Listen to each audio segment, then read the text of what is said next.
One of the first things that I do when we're dealing with change or we're dealing with hard things or we're dealing with a new initiative is I'll step back and I'll ask myself the question, what is the narrative and what is the story?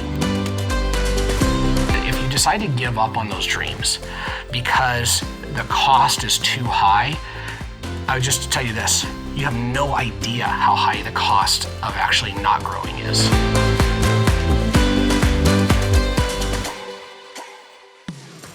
Real estate professionals, you're back here where you belong, the RMG Agent Podcast with Jake and myself. I'm your host, Reed Moore, and I always want to remind you to go to our website, rmgagentpodcast.com. You'll get all of our action guides there, our past episodes, our webinars, all kinds of goodies just to help you in your real estate career as we impact and empower and encourage you in all things real estate.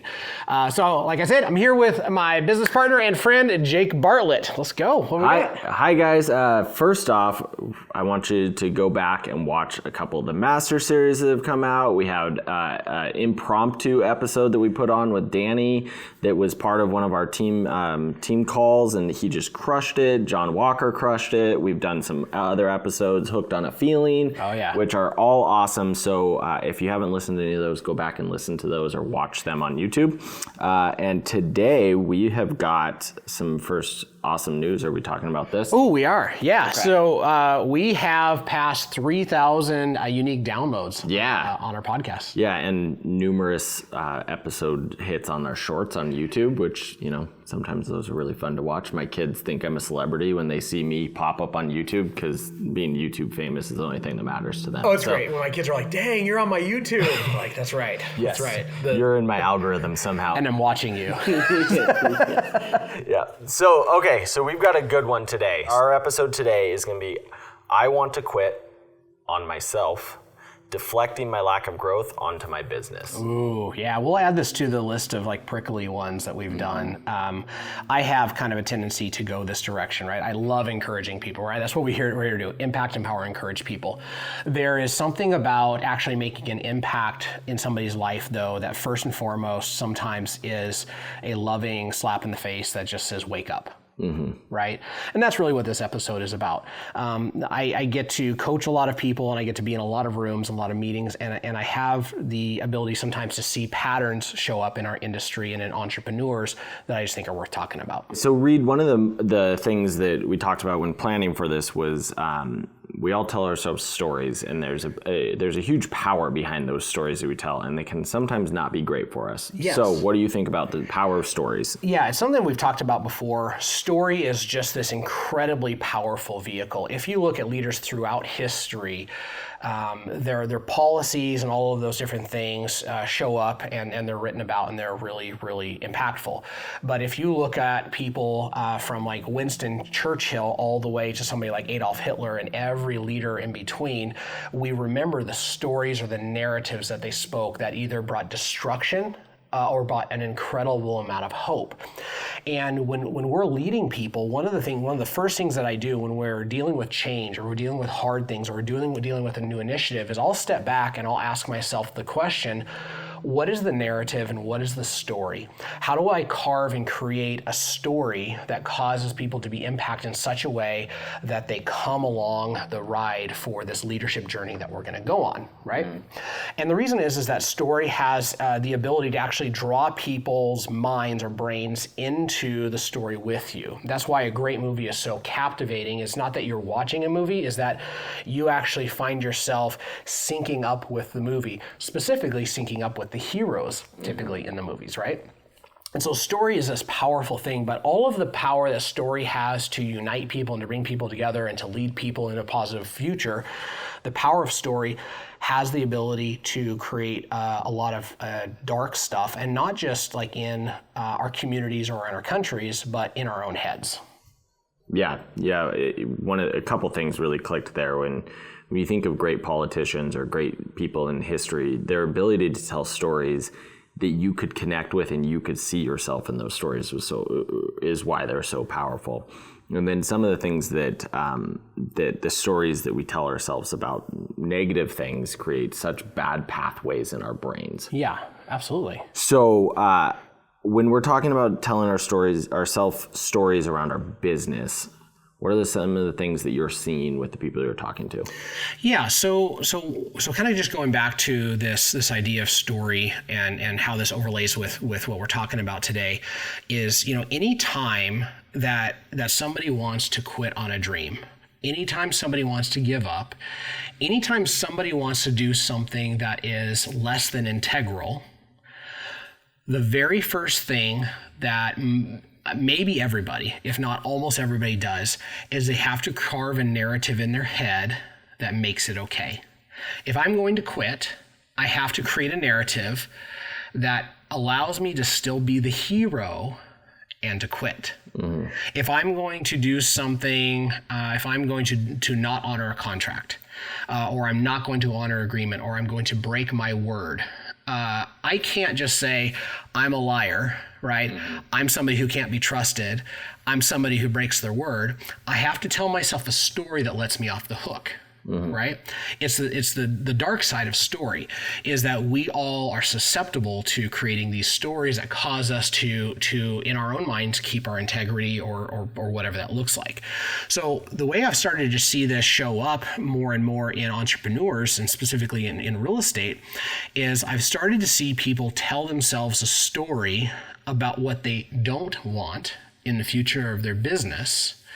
But as you dig around on the story, you find out that the story that they're telling themselves is not actually about their business. It's about their personal growth. Yeah, that's really powerful. And sometimes that personal growth is painful, and that's where those stories come from, correct? Yeah. So if I have a dream and I have a big vision, and I've done something, I've thought about where I want to go, and now it's just hard. Like there's just severe headwinds. I now am faced with this situation where I have to buckle down and fundamentally grow as a person. I have to become a better version of myself to get there. But if I forget that in many, many ways, your business is tied to your personal growth, not completely, but pretty significantly, especially in real estate, then what ends up happening is that I look at things that I have to do as a person to grow. And instead of me thinking about and talking about me, which is really painful, it's very hard to say, hey, the things I'm doing at home that are hurtful for my family, the things I'm doing in my health are destructive to me, and I just layer all of these things, which creates like guilt and shame and all kinds of really negative emotions. If I can take that and I can swap it out with my business, and I can pretend like these are actually not internal to me, now I can just say, well, I don't think I actually want to go there, or I don't think that's really what I want for my business anymore. Now, to be clear, some people are going places in their business that they actually don't care about and they don't want, right? That's a different conversation. But the way that we tell the difference between, is this somewhere, have I been headed somewhere that I actually don't care about or that I don't want, or am I deflecting my personal growth into my business, happens to be the questions around how hard the path is, right? So here's what I mean by that. Okay. Is if I look down the road and I look 5 years down the road and I see that destination and I say, man, you know what? I actually don't want that. Like that lifestyle and everything else is something I genuinely don't want. That's one conversation. Another conversation, and I think this is probably 80% of the time that I'm seeing this, right? That's just a random number, but let's just call it 80%. What's happening is somebody looks down the road, they see that destination, they can envision themselves there. They see how cool that could be or how much that would do for their life, but then they look at the treachery of the road, right? Yeah. And then what happens is I look at the treachery of the road and I'm thinking, holy smokes, right? Like to climb this mountain, to go down this path is going to be extremely hard and extremely painful. And that induces fear. And then induces doubt in who I could become and all of this stuff. And all of a sudden I freeze up. Mm-hmm. And then I start telling myself stories about the destination. Well, I don't really need that, or I don't really want that, or that's really not that important to me. But here's the problem. Here's where I think we deflect. We talk about this. We say we're quitting on this business thing, and then we even we'll put it on social media, and people get all puffed up. I've decided I'm going to do this, and this is better for my family. And it's all BS. The reality is that there is a significant price to pay for you to grow into who you're created to become, right? And as a coach, when I start digging around on these things, what I find more often than not is that the gap between where somebody is now and where they say they want to be in 3 or 5 years is massive personal growth, right? Or the other way of saying it, and this has been said a lot over the last several years, is you can become an entirely new person in a 5-year period of time, right? But to do that, it's kind of like a snake shedding its skin. There is just this unbelievably painful experience that you're going to have to go through. And so where I think that this is worth challenging people in real estate is we go back to the E to P model. If you're disheartened, if you're disillusioned, right, and you're looking for easier paths, there's definitely not an easier path to the new you in 5 years than just this really, really hard path that's in front of you now. Yep. So if we look at, 5 years from now, 3 years from now, who you say you want to become, and we say all of these things, or, a significant percentage of these things are actually habits, boundaries, education, new relationships, hard conversations, loss, dealing with and wrestling with fear. If I look at all that stuff, then I have to actually come to this conclusion, I think, that this isn't about my business at all. Because my business is just the thing that is this massive gift in my life that is causing me to have a goal or something that creates an updraft for me to work through those things. Let's take us into not a tangent, but if we've decided, if we're looking that 5 year down the road, and that is actually who we want to be, we'll go through some steps here. If you look down 5 years down the road and that's not who you want to be, then what?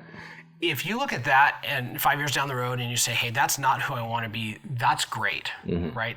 Like time out, let's rethink your business. Give us a call. Let's have a conversation about that. That's great. Okay. But if you do that, then I would say don't set your boat adrift. Don't just have nowhere you want to go in 5 years. Now your hard work is to figure out where you want to go in 5 years. And maybe you don't get a lot of clarity on that, but here's something you can get clarity on, is most paths to success actually have more in common than they have that's different, right? So if I look at this, I say, hey, I don't want to go here anymore. That's great. The question is, do you still have to be somebody who masters fear in your life? Yes. Do you still have to be somebody who grows in your ability to have hard conversations? Yes. What about boundaries? Right? Yes. What about financial disciplines? Yes. What about your spiritual disciplines? What about your physical health? So if you look at where you are right now, and you look at where any destination is that would be a result of your personal growth 5 years from now, you're going to see a lot of commonality in the path.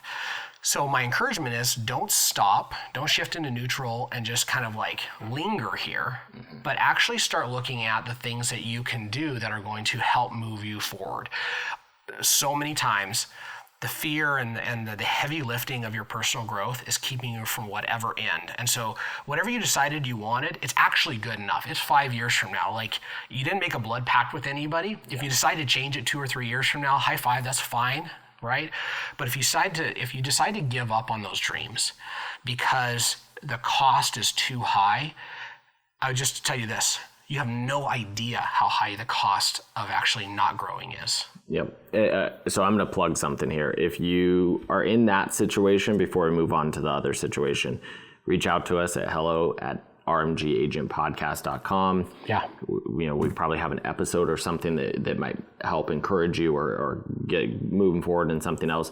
You might need a coach. You might need somebody else to help, coach you through some of the mental hurdles that you need to go through. Yeah. So start there. So now let's go to the other side. Yeah. you do look down at that 5-year path, and that is absolutely where you want to go. That's the who you want to be. Then you've established that that is the right road. Now what? So all leadership starts with self-leadership. We talked about this in our last podcast that we did, right? We want to go from growth to maturity. And part of that is us actually, if we're immature in a particular area of life, we do have to focus on ourselves, but then we want to actually focus on that growth for the sake of others, right? That's the path. But what I would say is, it's probably not some big business skill set that you're missing. It's most likely something that is going to aid every area of your life. And I would just encourage people to find, like, what are the top 3 things that you need to grow in? Is that I am not good at controlling my time, right? Cool, let's identify that. If it's, I take horrible care of my body, and as a result, I don't have the energy or the stamina to go anywhere or do anything. Cool, let's take care of that. What about boundaries, right? I find myself answering the phone at any period of time. I'm not present with anybody emotionally, right? Especially my kids and my spouse, right? And I don't have any boundaries. I don't have the ability to say no. Like, yikes, right? Those 3 things will mess up like basically every area of your life. So if I identify those 3 things, then I want to just take a look and say, okay, all 3 of those will be screaming at me, and they will all seem like they are the highest priority. You got to just start with one, right? Is it fear? Is it boundaries? Is it your calendar? Is it your physical health? Is it your spiritual life is just an absolute mess, right? You figure out what is the one thing that comes first, and now we want to attack that. And the hardest thing about attacking things in your personal growth is that you will be very, very aware of all the areas that you lack.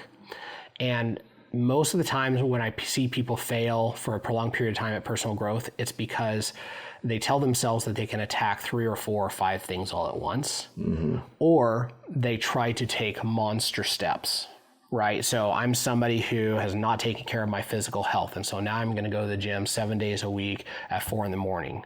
No, you're not. You're going to fail miserably. You're going to get really disheartened, disillusioned, right?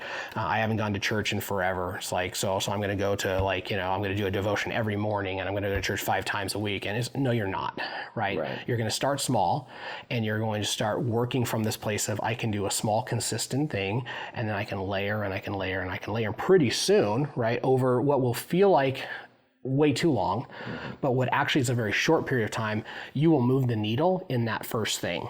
Once you move the needle in the first thing, the cool thing is the second thing gets easier because you've established this winning pattern. And the fact that that was the prime thing, the fact that that was the first thing that needed to move, starts to loosen up kind of the stranglehold on these other areas of your life, right?